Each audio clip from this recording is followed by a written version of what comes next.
In Veneto le famiglie spenderanno 2,5 miliardi di euro in più quest'anno a causa del caro bollette.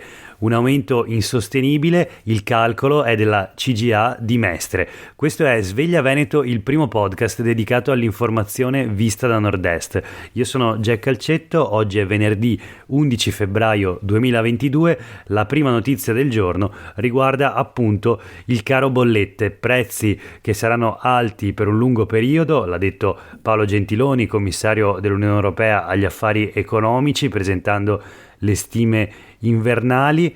Nel nostro territorio, appunto, in Veneto 2,5 miliardi di euro in più per le famiglie, 6,4 miliardi in più invece per le imprese, con un possibile impatto occupazionale per 35.000 addetti delle aziende cosiddette energivore. Sono i calcoli appunto dell'ufficio studi dell'Associazione degli Artigiani di Mestre, coordinato da Paolo Zabeo. Ieri la protesta simbolica dei comuni e quindi le città e anche i paesi del nord-est sono rimasti al buio, comuni spenti, si è chiamata l'iniziativa dell'ANCI, perché ovviamente anche gli enti locali subiscono l'impatto appunto dell'aumento dei costi dell'energia. 160 milioni di euro in più solo in Veneto, secondo la stima dell'ANCI, appunto l'Associazione Nazionale dei Comuni Italiani. E quindi i sindaci avvertono: così sono a rischio il sociale e i servizi, perché naturalmente la coperta del bilancio è corta e se si spende di più per luce elettrica e gas, i comuni non saranno più in grado di far fronte ad altre spese. Nel frattempo il governo studia come allargare la platea a chi ha diritto allo sconto in bolletta, quindi si sta valutando di alzare il tetto ISEE per sostenere più famiglie, naturalmente con sostegni ai nuclei familiari più in difficoltà, e sarebbe in campo un rinforzo per i bonus sociali e un nuovo taglio degli oneri di sistema, anche perché le stime che avete sentito poco fa, appunto i 2,5 miliardi in più per le famiglie soltanto in Veneto, sono numeri già calcolati al netto degli attuali sostegni messi in campo dal governo. La seconda notizia di oggi riguarda invece il Consiglio regionale, dove ieri nella seconda commissione è arrivato il via libera alla cosiddetta legge salva plastica. Unico voto contrario da parte di Andrea Zanoni del Partito Democratico. Ne parlano i quotidiani del gruppo Gedi, ma anche il Gazzettino di oggi, che titola "Restano le bottiglie di plastica in regione, cancellato l'obbligo di sostituirle con i boccioni". Ebbene, in sostanza, dice Zanoni, si è cancellato quanto di buono si era deciso con la legge del 2020, una legge tra l'altro votata all'unanimità in Consiglio regionale, e quindi l'esponente del Partito Democratico parla di una scelta incomprensibile, quella di fare una marcia indietro. Vediamo nel dettaglio. Dopo il pronunciamento del presidente della regione Luca Zaia, che aveva ritenuto poco igienici in tempo di pandemia i distributori a spina di acqua minerale, le cosiddette casette dell'acqua che si trovano nelle strade, nelle piazze di alcuni comuni del Veneto, ebbene la legge che nel 2020 appunto era stata approvata all'unanimità per ridurre l'uso delle bottiglie di plastica è stata ora ulteriormente svuotata. I comuni non hanno più l'obbligo di far installare le casette dell'acqua, o meglio, questo obbligo è spostato avanti nel tempo, e invece ed è comunque più che un obbligo una facoltà, perché è rimesso alla valutazione del singolo comune, e invece la regione entro il 2025, quindi un termine che viene posticipato, deve soltanto far installare gli erogatori a spina nei propri uffici, ma non più in sostituzione delle bottigliette d'acqua, che invece continueranno ad essere vendute attraverso i soliti distributori. Una proposta di legge, questa modifica, che è stata depositata e sostenuta sia da Fratelli d'Italia che dalla Lega, e che presto, dopo il voto in commissione, arriverà in aula in Consiglio regionale. La terza notizia di oggi riguarda la sanità veneta, che è terreno di scontro ancora una volta tra l'assessore regionale alla sanità, quindi la giunta Zaia, e la CGIL, il sindacato, in particolare la funzione pubblica che rappresenta medici, infermieri, personale sanitario. La denuncia della CGIL che dice che mentre i sanitari fuggono dai nostri ospedali, la regione continua a finanziare i privati. Il caso è quello dei fondi che la giunta ha destinato alle strutture private per lo smaltimento delle liste di attesa accumulate nel pubblico durante la pandemia, 120 milioni di euro all'anno. Questo è il budget approvato per i privati accreditati ambulatoriali della regione. La notizia è di ieri. Oggi appunto Sonia Todesco, segretaria regionale della funzione pubblica CGIL, dice: lo smaltimento delle liste di attesa spinge il pubblico in una spirale che favorisce il privato, che diventa sempre più attrattivo.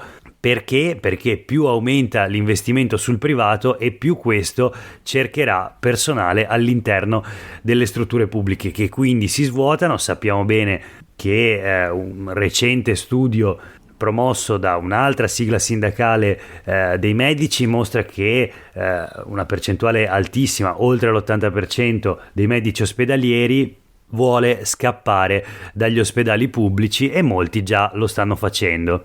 E c'è un altro punto nella denuncia della CGIL che dice: il Veneto non eroga risorse aggiuntive regionali da oltre 14 anni. Gli stipendi del personale del comparto sono tra i più bassi in Italia.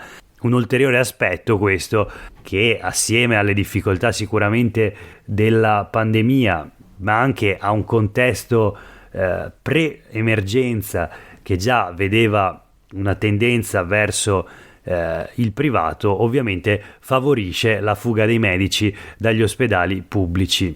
Parliamo ancora di Covid, mentre cade l'obbligo di mascherina all'aperto.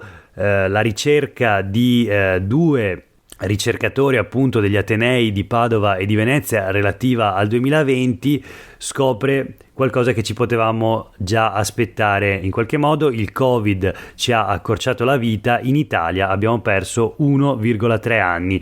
L'aspettativa di vita da oltre 83 anni nel 2019 è scesa a 82 nel nostro paese nel 2020. Lo studio appunto di due docenti delle università di Padova e di Ca' Foscari, Stefano Mazzucco e Stefano Campostrini, pubblicato sulla rivista nazionale PLOS ONE, dimostra appunto i cambiamenti eccezionali nella mortalità portati dalla pandemia in tutto il mondo. Naturalmente l'impatto maggiore è nei paesi dove c'è stata una minore diffusione del vaccino e di altre misure di contenimento della pandemia.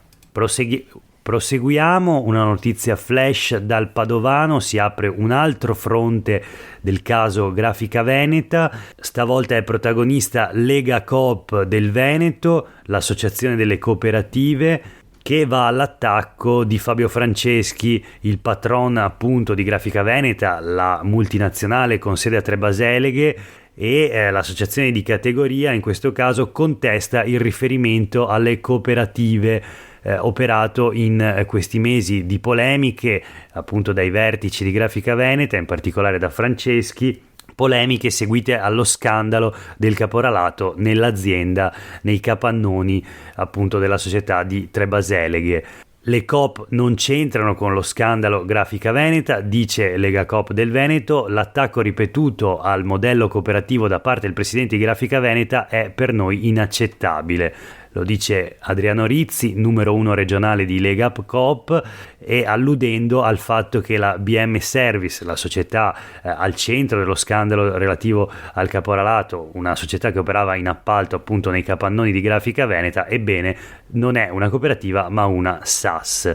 Lega Coop rimarca di essere da lungo tempo impegnata in prima linea per la promozione della legalità e la difesa dei diritti dei lavoratori. Siamo parte attiva, dicono dice Rizzi di Lega Coop Veneto, siamo parte attiva anche attraverso l'adesione di un protocollo d'intesa per la legalità siglato di recente con l'assessorato al lavoro della Regione Veneto, i sindacati e le altre associazioni di rappresentanza della cooperazione. Voltiamo pagina, un'altra flash: la pandemia taglia i pellegrinaggi al Santo, la notizia oggi sul Mattino di Padova, meno 95% di presenze rispetto all'epoca pre-Covid.